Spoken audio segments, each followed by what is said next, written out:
인간들이 이렇게 깊이 파고들어 올 때는 언제나 똑같은 이유가 있어. 내 석유를 퍼 올리려는 것이지. 이 물질은 바로 나의 피, 나에게 없으면 안 되는 검은 피이다. 저들이 그 사실을 알아주면 좋으련만. 저들은 매번 똑같은 이유로 그것을 내게서 훔쳐간다. 목적은 그저 분주하게 움직이는데 사용하기 위함이다. 나는 저들처럼 많이 움직이는 종을 본 적이 없다. 저들은 비행기, 배, 트럭, 승용차, 오토바이, 승용식 잔디깎기 따위의 연료 탱크를 나의 검은 피로 가득 채우고 사방팔방으로 아주 빠르게 돌아다닌다. 그렇게 해서 무엇을 얻겠다는 것일까? 대개의 경우 저들의 목표는 저희의 출발 지점으로 되돌아가는 것이다. 저들은 늘 열에 들떠 있는 종이다.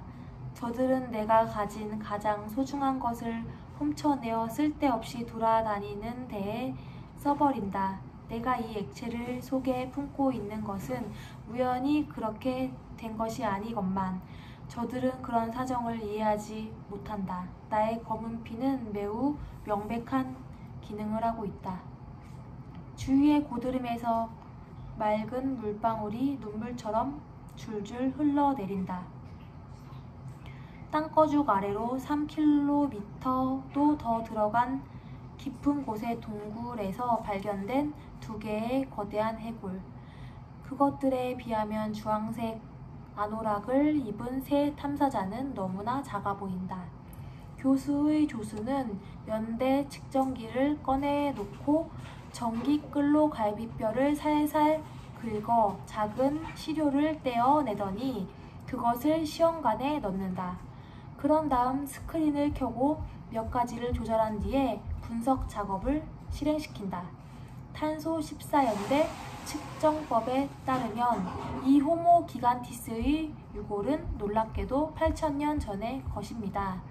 웰즈 교수는 하얗고 동그란 불빛을 받고 있는 넓적한 뼈들 속으로 몸을 기울인다. 뼈대의 구성 요소들을 보면 모든 비율을 감안할 때 어느 모로 보나 우리 인간의 뼈대와 유사하네. 골반의 형태로 판단하건대 오른쪽 것은 여자의 뼈대이고 저기 왼쪽 것은 남자의 뼈대입니다.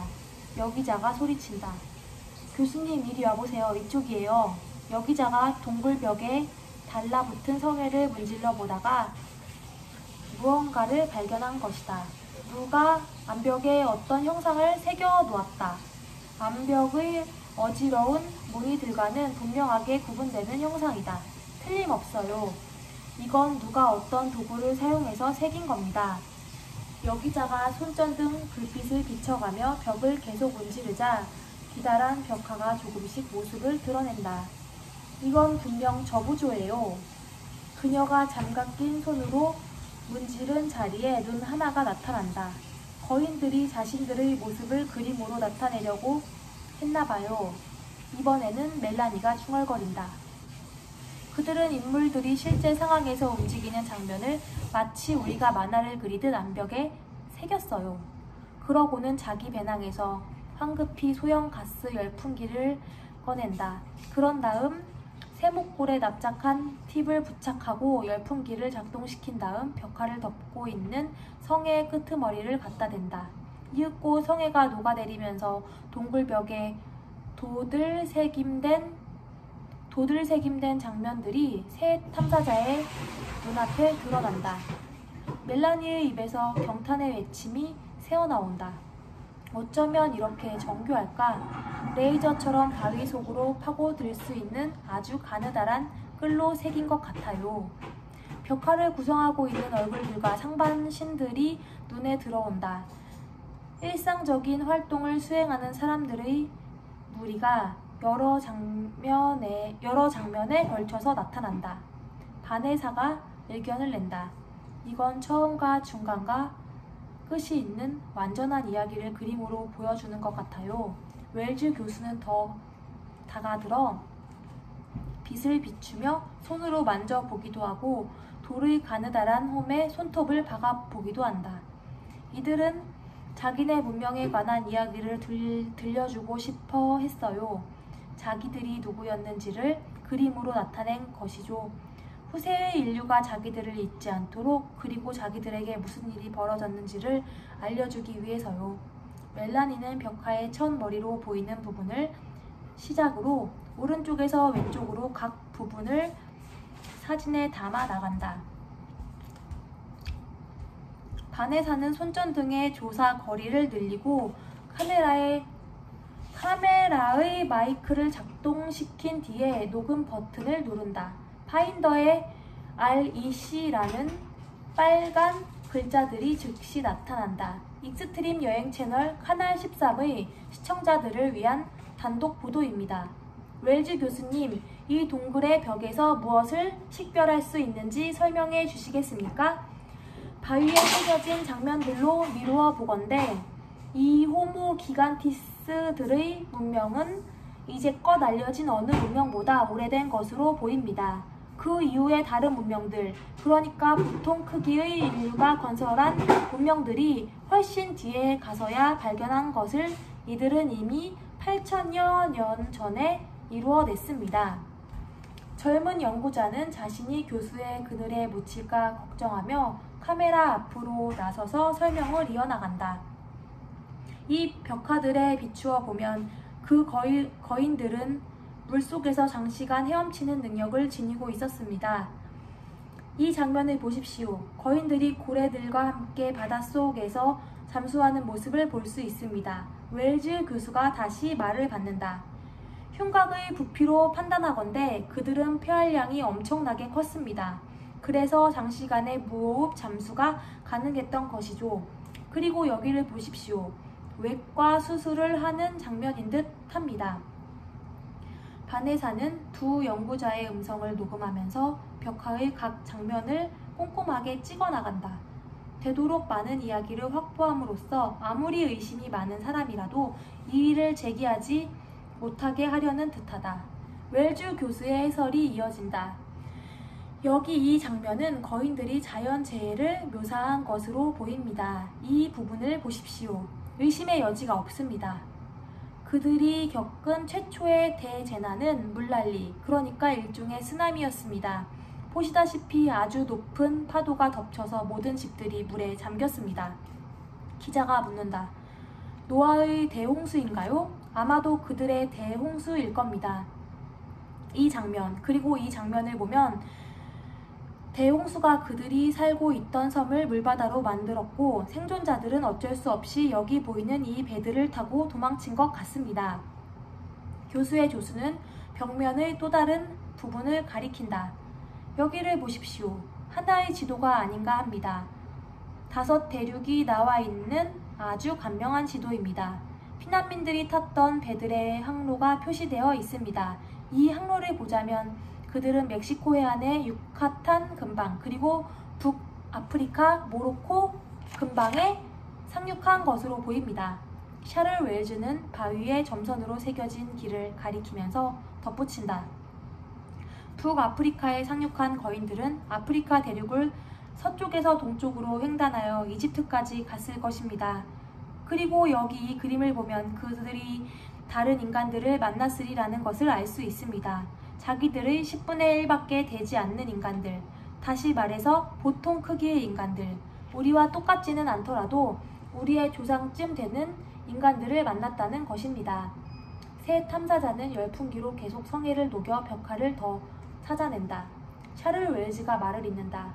이 장면들로 미루어 보면 그들은 대홍수 때문에 자기들이 살던 섬을 떠나 우리 조상들과 함께 살게 되었을 것입니다. 여기 이 장면을 보면 그들은 현지 주민들을 가르쳤던 것으로 보입니다. 주민들은 그들에게서 글쓰기를 배웠고 그들을 숭배했습니다. 바네사는 선명한 영상을 얻기 위해 간단한 점검을 하고 나서 묻는다. 그렇다면 테스케 연구원님, 문자의 기원에는 그 거인들이 있는 걸까요?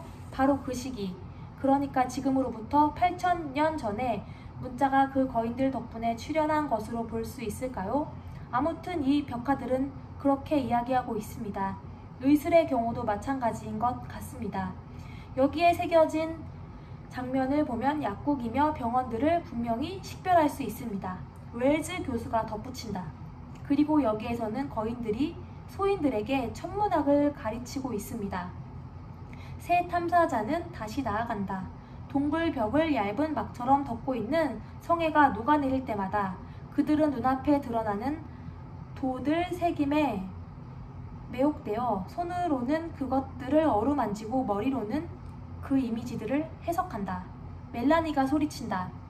여기요, 와서 보세요. 이 장면은 소인들이 거인들을 신처럼 여겼다는 사실을 보여주고 있어요.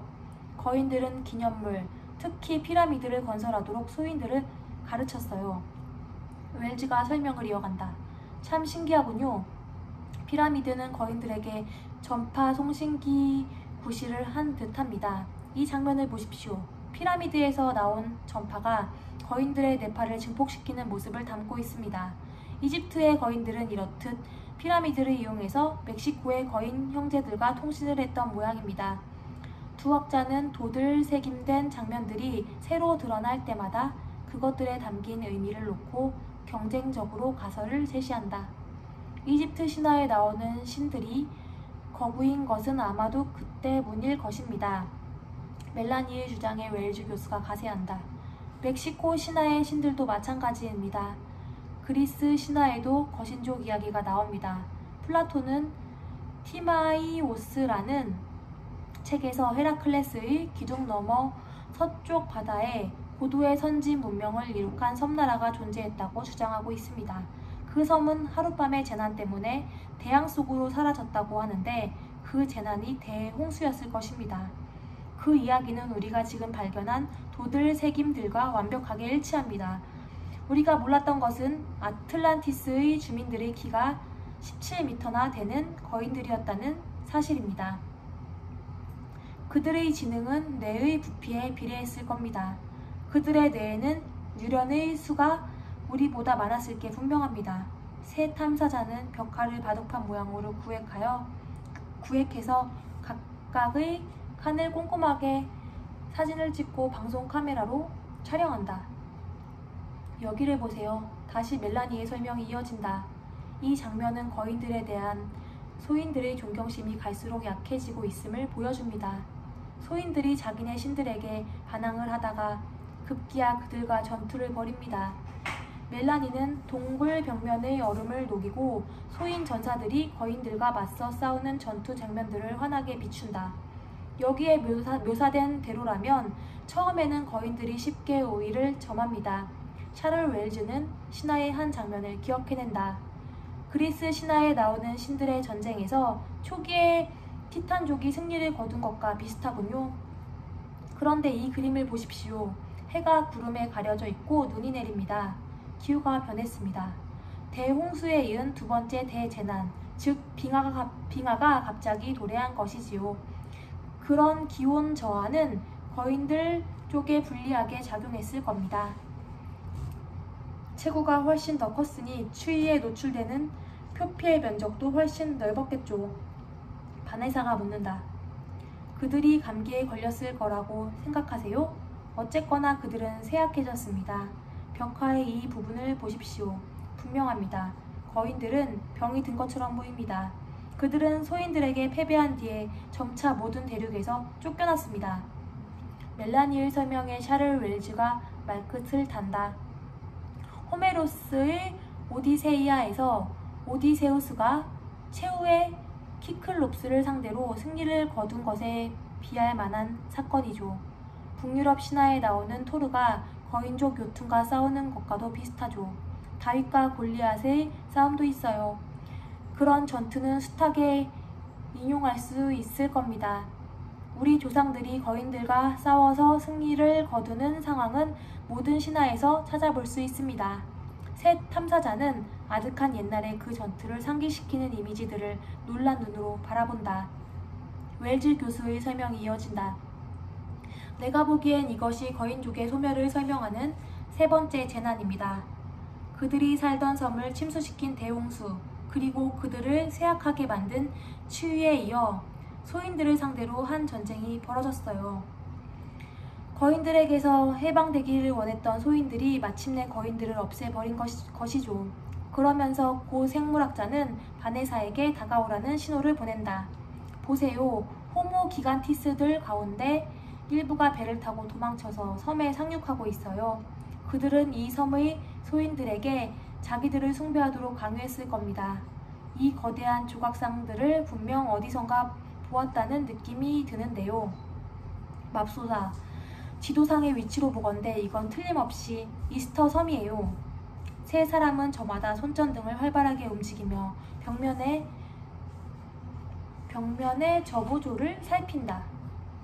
거기에 새겨진 것은 거인들이 자기들 모습을 실물 크기의 석상으로 만들어서 숭배하도록 소인들에게 강요하는 장면이다. 멜라니가 다시 사진을 찍는 사이에 웰즈 교수가 설명을 이어간다. 최후의 거인들은 자기들 나름대로 살아남으려고 애를 씁니다. 하지만 그때 네 번째 재앙이 닥칩니다. 손전등의 빛다발이 벽화를 어루만진다. 거인들의 또 다른 모습이 나타난다. 겁에 질린 표정으로 자기들 앞에 있는 무언가를 바라보는 모습이다. 이 장면의 다음 부분은 바위 덩어리에 가려 보이지 않는다.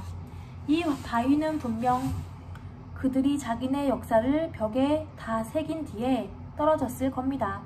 이 장면의 다음 부분은 이 바위 덩어리 뒤에 감춰져 있어요. 새 탐사자는 얼음에 덮인 바위를 마주하고 서 있다. 마치 거울을 마주한 듯 그들의 모습이 얼음에 비친다. 그들은 피케를 사용해서 힘껏 내리쳐 보지만 장애물은 쪼개질 기미를 보이지 않는다. 그러자 웰즈 교수는 배낭에서 휴대용 드릴을 꺼내 반질반질한 앞면을 공략하기 시작한다. 드릴의 비트가 뒤틀린다. 이게 금속처럼 단단한걸요? 비상수단을 써야겠어요. 거인족의 역사에 관한 진실을 가리고 있는 마지막 장막을 걷어내기 위해서는 달리 방법이 없어요. 교수는 무릎을 꿇고 배낭에서 다이너마이트 몇 개를 조심스럽게 꺼내어 바위 아래에 설치한다. 바네사는 촬영을 계속하면서 묻는다. 웰즈 교수님, 포기하기 너무 많다고 생각하지 않으세요? 이 바위처럼 완강한 적을 공격하자면 적어도 이 정도는 있어야 해요. 그들은 뒤로 물러나서 바닥에 엎드린 다음 고막을 보호하기 위해 손바닥으로 귀를 막는다. 교수는 기폭 장치의 버튼을 돌린다.